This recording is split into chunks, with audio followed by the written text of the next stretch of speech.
সিলেট ও উত্তরাঞ্চলের নদ-নদীর পানি কমতে শুরু করলেও দুর্ভোগ কমেনি বানভাসী মানুষের। পরিস্থিতির সবশেষ অবস্থা জানাতে সিলেটের ফেঞ্চুগঞ্জে আছেন রিপোর্টার ইকরামুল কবির এবং সিরাজগঞ্জের সদরে আছেন রিঙ্কু কুণ্ডু। সরাসরি প্রথমে যাচ্ছি ইকরামের কাছে। আমি এই মুহূর্তে আছি ফেঞ্চুগঞ্জ উপজেলার ফেঞ্চুগঞ্জ স্বাস্থ্য কমপ্লেক্স, ফেঞ্চুগঞ্জ উপজেলা পরিষদের যেই সড়ক, সেই সড়কের মধ্যে।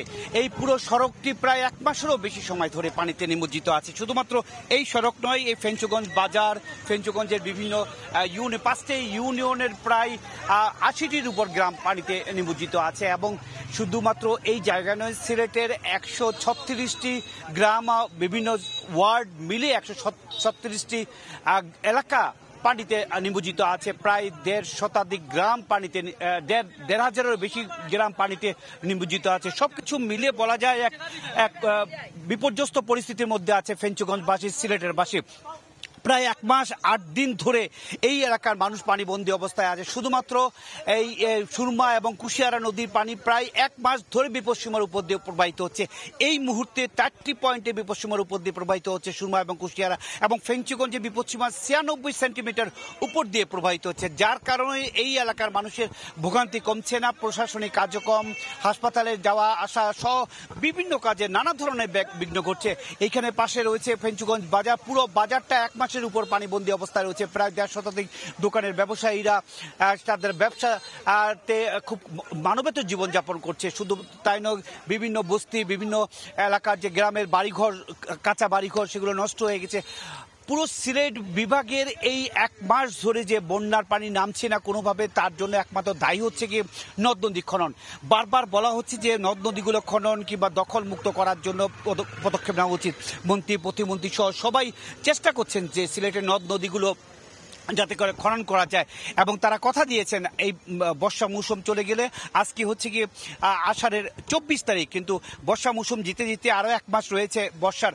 সেই অবস্থায় আবার কখন ফিরে আসবে বর্ষা চলে গেলে, এবং কখন খনন করবে, এখন কখন মানুষের ভোগান্তি কমবে, তা এখন পর্যন্ত বলা যাচ্ছে না। মোটামুটি এই ছিল সিলেটের বন্যায় যে মানুষ ভাসছে ১ মাসেরও বেশি সময় ধরে, তার সবশেষ খবর।